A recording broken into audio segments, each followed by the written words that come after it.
Assalamualaikum warahmatullahi wabarakatuh. Apa kabar semuanya? Selamat datang di Catatan Marda. Oke, mungkin ini video sudah beberapa minggu udah nggak upload video, mungkin sudah 3 minggu lah. Pokoknya terakhir video tuh pas perjalanan menuju ke sini. Nah, kali ini saya akan membuat video yang membahas tentang FK UNER. Jadi, kenapa kok bisa FK UNER memperbolehkan dokter mudanya untuk masuk ke sini, dan apa aja sih protokol-protokol kesehatan yang harus dipatuhi oleh setiap calon dokter muda, setiap dokter muda ini atau koas, kemudian selama berapa lama dan sistemnya seperti apa.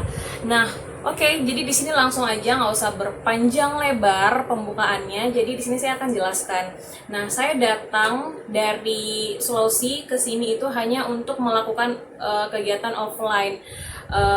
Offline-nya itu adalah sebanyak 2 minggu saja. Jadi kita bukan offline sampai betul-betul tahun depan yang lurus-lurus aja, yang masuknya nggak ada online lagi. Nah, jadi di masa ini kita tuh masih tetap online dan tetap juga ada yang offline. Kapan mulai offline-nya? Kalau dari rencana awal, offline-nya itu kita dimulai masuk rumah sakit tanggal 2 November. Tapi karena ada kebijakan-kebijakan dan pertimbangan lain dari dekan-dekan dan dosen-dosen kita di FK UNER, dan juga Rumah Sakit Sutomo tempat kami belajar, akhirnya diputuskanlah dokter muda baru bisa masuk tanggal 9 November. Nah, kemudian yang selanjutnya yang paling penting adalah alasan kenapa FK UNER mengizinkan dokter mudanya untuk masuk ke rumah sakit. Alasan yang pertama adalah kalau kita lihat prevalensi COVID saat ini untuk tingkat kesembuhan, kemudian tingkat kematian atau mortalitas morbiditas di Surabaya itu sudah menurun, sangat-sangat jauh menurun dari hari-hari sebelumnya. Juga maksudnya untuk yang misalnya yang terkonfirmasi, yang sembuh pun banyak. Alhamdulillah, kalau data yang terakhir saya lihat sekitar tanggal sekian Oktober itu menyatakan bahwa di Surabaya sendiri tingkat kesembuhan dari pasien COVID itu sekitar 80%.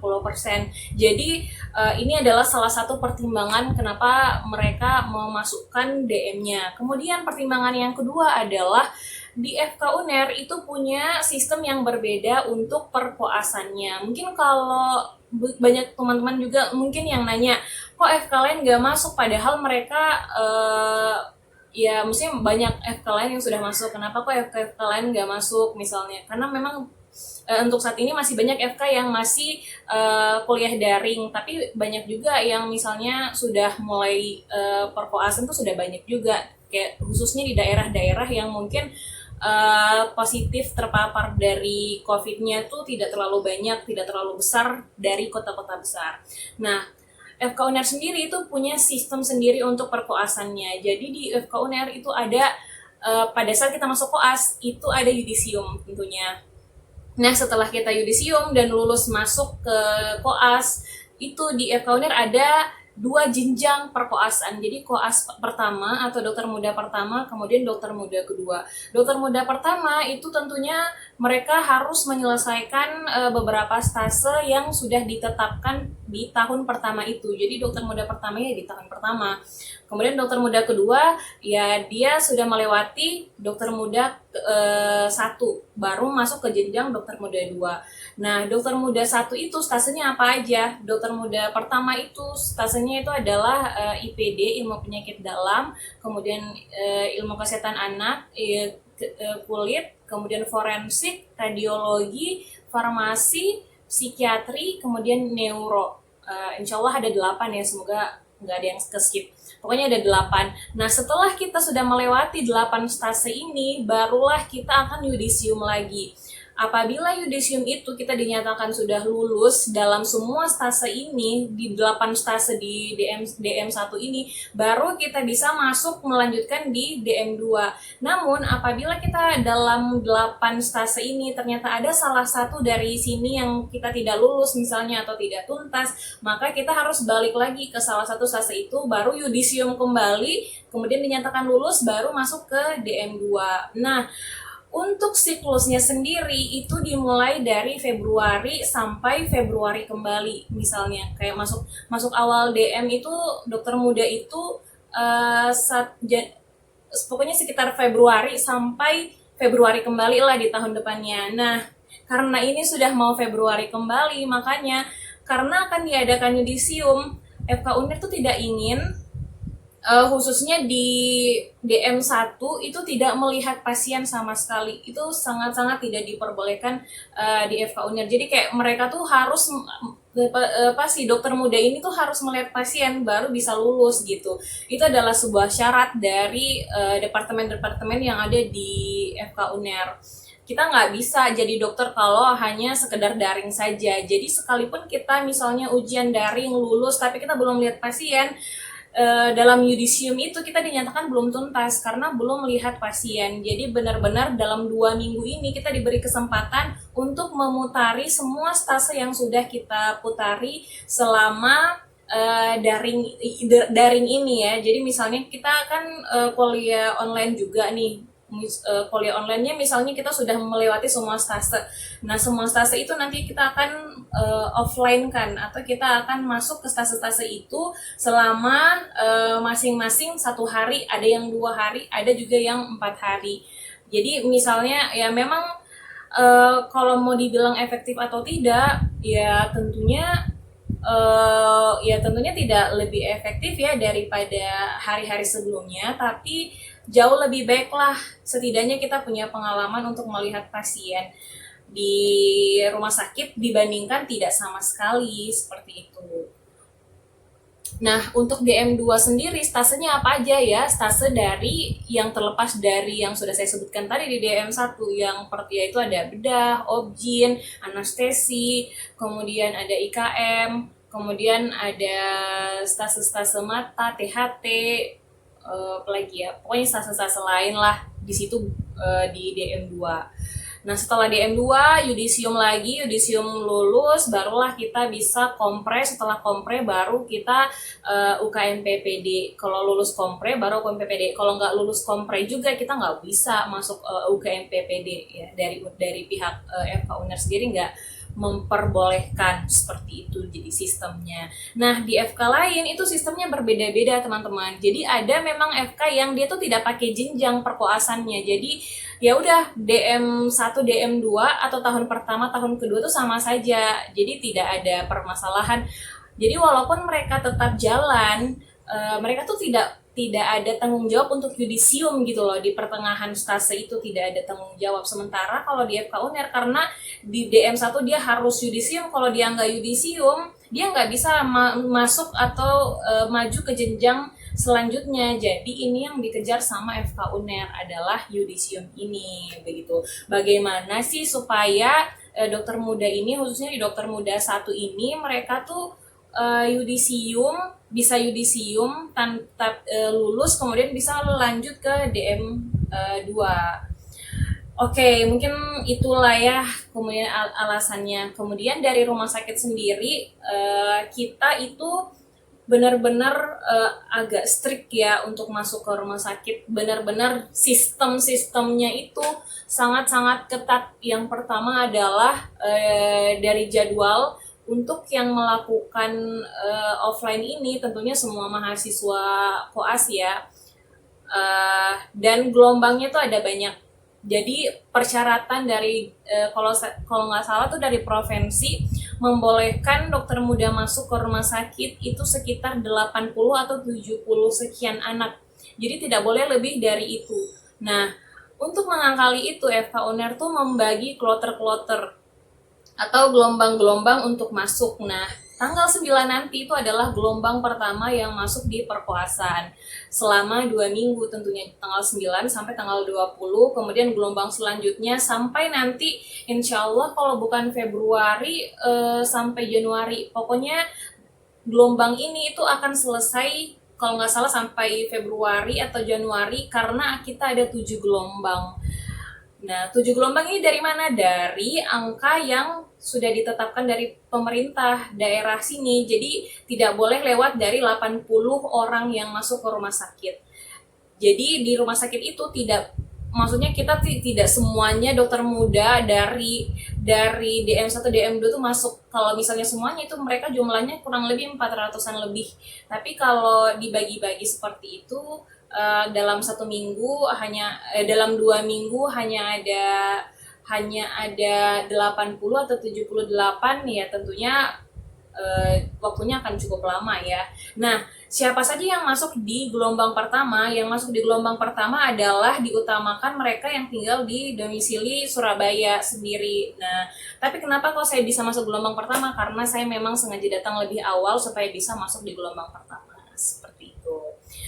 Kemudian nanti akan ada gelombang-gelombang selanjutnya. Nah, untuk sistemnya sendiri di FK UNER sendiri atau di Rumah Sakit Sutomo sendiri, itu kita benar-benar mulai masuk ke rumah sakit itu sudah punya jalur sendiri. Jadi tidak sembarang, misalnya Sutomo ini punya banyak sekali pintu ya. Pintu samping, pintu depan, pintu pokoknya banyak banget. Pokoknya sekeliling Rumah Sakit Sutomo itu hampir ada pintu untuk masuk ke rumah sakit. Nah, kita tidak boleh asal masuk dari pintu mana saja yang kita inginkan, tapi memang dari rumah sakit, dari kampus mereka sudah menetapkan kalian boleh masuk lewat pintu A dan B saja, tidak boleh lewat pintu C, D, E, F, G kayak gitu. Kemudian selain pintu, kita juga benar-benar untuk APD benar-benar dipersiapkan juga. Nah, sebelum masuk itu kita mulai tanggal 2 kemarin itu sudah ada swab. Nah, swab ini apakah yang tanggung? Kan mahal tuh swab. Pasti mungkin teman-teman berpikir, wah swab nih kalau nggak salah sekarang tuh udah 800-an, tapi masih ada yang sampai 1 jutaan. Yang nanggung siapa? Apakah dokter mudanya atau dari pihak rumah sakit atau kampus? Nah, yang tanggung itu adalah rumah sakit dan kampus. Jadi rumah sakit dan kampus, Rumah Sakit Sutomo dan FK UNER sendiri bekerja sama sehingga menggratiskan para dokter mudanya yang akan masuk untuk melakukan swab sebanyak 2 kali. Jadi awal masuk awal masuk minggu pertama, sebelum masuk kita di swab dulu, kemudian nanti setelah selesai di swab dulu. Nah, tapi dari direktur rumah sakit sendiri menyatakan bahwa apabila ada 1 anak saja dari kegiatan offline ini yang positif, maka semua kegiatan offline di FK UNER di Rumah Sakit Sutomo langsung ditarik dan ditiadakan sampai benar-benar mungkin COVID sudah selesai atau misalnya vaksinnya sudah beredar dan sudah bisa kita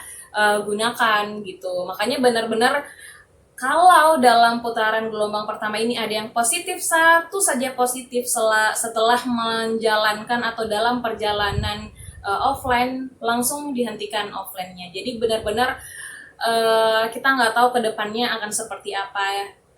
Makanya protokol-protokol kesehatan sangat-sangat diperhatikan oleh pihak rumah sakit. Nah, setelah kita swab, besoknya itu kita ada ujian